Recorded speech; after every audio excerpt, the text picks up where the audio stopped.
Hi guys, I'm back again today with another video, and today we're checking out why British think they are not part of Europe. This is an interesting topic, and I want to know why. So we're checking this out. Before we do start, don't forget to subscribe, click the bell button, and let's begin. Time, especially since living in Germany, is why do the British think that they are not part of Europe? And I get it, it's a fair question. And to most Europeans, the answer feels obvious. You're on the map, you're just across the channel. Of course, you're part of Europe. But geographic proximity does not dictate identity. Um, I have a habit of also excluding it as part of Europe. I always say Europe and England or Britain, right? I don't know. First and foremost, it's separate, obviously, and then geographically, and then secondly, I don't know. I grew up just not categorizing them in the same, unless it's like okay, name European countries, then obviously. But apart from that, I never categorize them in that way. Like I would always say, oh, Europe, European food, British food. It's always like that, which is weird. And identity isn't about logic, it's emotional. And the truth is, the Mm. UK has never seen itself as European. And Maybe there now, we before go. people freak out in the comments, I get it. The UK itself is somewhat divided on this issue. Scotland feels closer to Europe than Wales or England does. And the government's actions do not always represent the will of the majority of people. But for simplicity's sake, I am just going to talk about the UK and British identity as a whole. So even before Brexit, people spoke about Europe and the UK like they were two separate entities. Nobody says Europe Exactly. and France or Europe and Spain or Europe and Germany, but Europe and the UK, that just kind of rolls off the tongue like it's always been the Mm. case. And when I Yeah. moved to Germany over a decade ago, I came up against this misunderstanding very often. Germans would tell me all the time that, of course, the UK is Europe, not as a gesture of inclusion, but just as a matter of fact. I think this is why Brexit was particularly painful for the Germans, and I had many situations where people were personally upset with me. They felt really hurt, as if this was some kind of divorce they never got a say in. Now, just before we go any further, I am not your average Brit because I have lived outside of the UK now for almost 20 years. And in fact, Mhm. I've almost lived outside longer than I have lived within the borders of the UK. And this changes you on a fundamental level. I feel very connected to Europe and also to the UK, but this is the exception. Not many people feel this way. Ask an average Brit in the UK if they feel European, and you'll usually just get a pause, maybe a vague shrug, or an outright no. And according to the Mm. latest Eurobarometer survey, 64% of people in the UK deny feeling European in any way. And so, why is this? What is it that makes the British feel different? Well, most people don't really know. It's a feeling that if you really take the time to fully articulate, and many people will probably disagree with my take. But after thinking about this for some time, I think there are six main reasons which have contributed to this over time.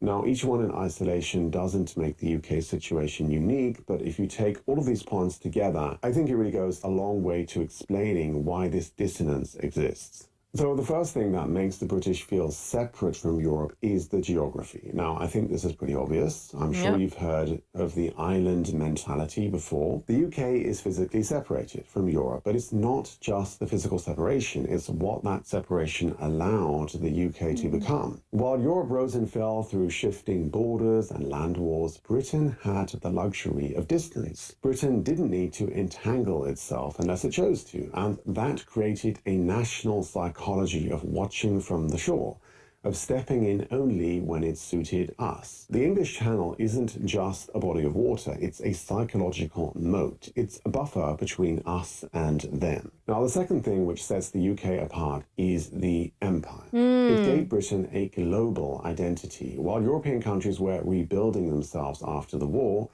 Britain still saw itself as managing the world, even though politically and economically Britain has lost relevance. Culturally and symbolically, it's more complicated. So historically, our focus has been outward, not inward. Our alliances stretch to places like India and Canada, Australia, not to Brussels or Berlin. Even today, many Brits still feel more at home talking to someone from Sydney or Toronto than they do to someone from Vienna or Barcelona. It's not just the Interesting. language, it's the sensibility. The Commonwealth gave Britain a sense of being global, not continental. And I know that most people don't understand the Commonwealth, but all you really need to know is that while it has declined a lot, it is still in place. Some have joined it by choice, like Mozambique in 95 and Rwanda in 2009. And just like you can feel the remnants of communism in countries which were under communist rule, it is the same for Britain. You can still feel it in the national psyche, that lingering belief that Britain is more than just a European country, that it's something else, that it's something bigger. And I know many people mock the British for this. There's this certain sense of schadenfreude now, that it's, declined, but even if that belief is no longer true, it's still deeply felt. Now, before we get on to the next point, which is revolution, I really want to take a moment to introduce you to the sponsor of today's video, which is Incogni. Incogni keeps you Okay. safe, private, data brokers, shopping habits, spam, and that's where to delete your personal information. There's no long forms, there's no legal head percent off your annual plan. Now, the third reason that makes the UK different is that we never had a revolution. We never had our Bastille moment. No guillotines, no radical upheaval of church or monarchy. Oliver Cromwell was very different to the revolutions in Europe because it was elite driven. It was not a popular uprising and it failed to do away with the monarchy. So most European countries had to reinvent themselves through force. But Britain evolved slowly and reluctantly, choosing reforms instead of revolutions, adjustments instead of resets. We kept the monarchy, we kept our class system, we kept our continuity. And there's a deep conservatism at the heart of British identity, not necessarily politically, but psychologically. The British see themselves as the steady hand while Europe is full of fervid ideologies. We watch the continent swing from monarchy to fascism to communism and back again. And through it all, Britain stayed relatively stable. Britain wore that stability and sense of looking on from the sidelines like a badge of honor, and to a certain extent it still does. The fourth point to note is that the legal DNA of Britain is just different. The entire legal system is fundamentally different from that of most European countries. Britain runs on common law, Europe runs on civil law. And yes, before someone mentions it, I know that Scotland runs on a mix of both. But that difference is more than technical, it's philosophical. To cut a long story short, common law is bottom up. It builds on precedent case by case. It trusts the wisdom of history and the judgment of courts. It's built on real life events. Civil law is top down, it's codified, it's structured, and it's built from theory. This shapes how we think about authority, fairness, and rules. And so in Britain, the law is lived and interpreted, and in much of Europe, it's written and obeyed. And that's why British people instinctively bristle at bureaucracy and rigid systems and at rule by regulation. It's not arrogance, it's the deep structure of how the British think about freedom. And so perhaps, again, another reason why Brexit should not have come as a shock. The fifth point of importance is that Britain is one of the few European countries that still has a monarchy, not just in form, but in sentiment. And to be honest, I think many Europeans, and I would argue also Americans, kind of envy the UK for this. In France, the revolution wiped the slate clean. In Germany, the Kaiser is long gone. But in Britain, the crown still sits at the center of national life, even if it's mostly symbolic. The monarchy connects the present to a romanticized past.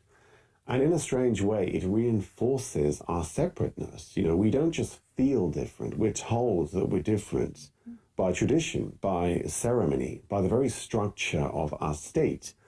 And again, this is not about reality, it is about symbolism and belief.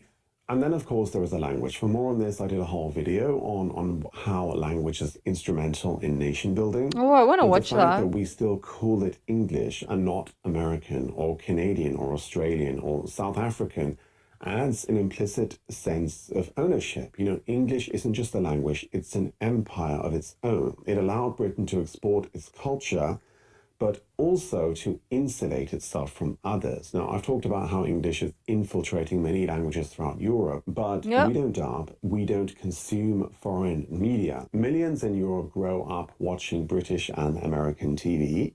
But in the UK, you would struggle to find a teenager who's seen a German film or a French series. Language is more than vocabulary, it's a worldview. And as I mentioned in the video that I did on language, it's far more powerful than physical weapons because the language is the vessel for the worldview.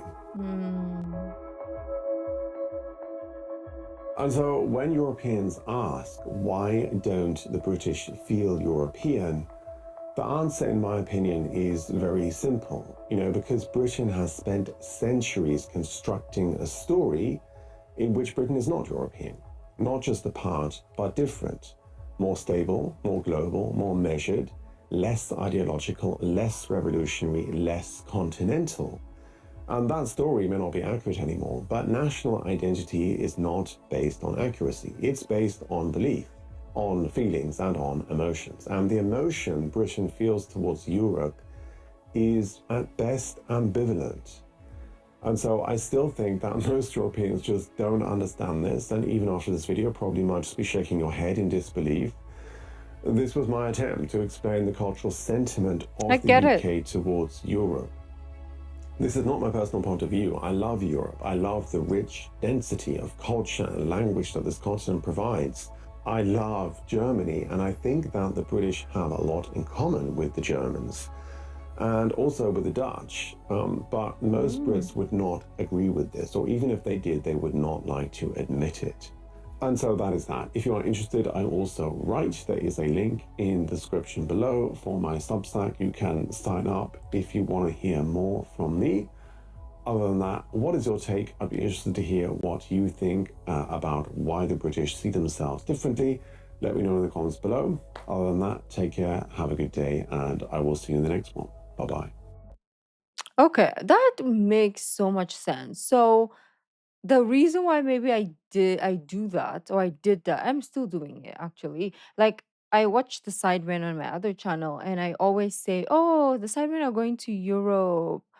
And or I said something that separated Britain and Europe. And my comment was like, Britain is in Europe, right? And I was like, obviously I do. It's just that in my head, it has always been separate. And now I understand why I do that. It's because of how they view themselves. So obviously, the people who live outside Europe and Britain, you see, um, we would always take it as this is Britain and this is Europe. W- Or I don't know if it is a we thing or it's a me thing, but I've always looked at it that way. Despite the fact that I would write on a paper, I would like, if you quiz me, is Britain in Europe? I would be like, yes, I know. Um, but just maybe the way that they portray themselves, I digest it as they are separate from Europe. So I see why now. I do that. At least I have an answer. This was interesting. And it makes so much sense also. Well, let me know what your thoughts are. And if you're British, let me know what, like, I would like to see if you agree or disagree with this. Or just how do you feel about this whole thing? About people who separate the two? Well, thank you guys, and I'll see you in the next video. Bye.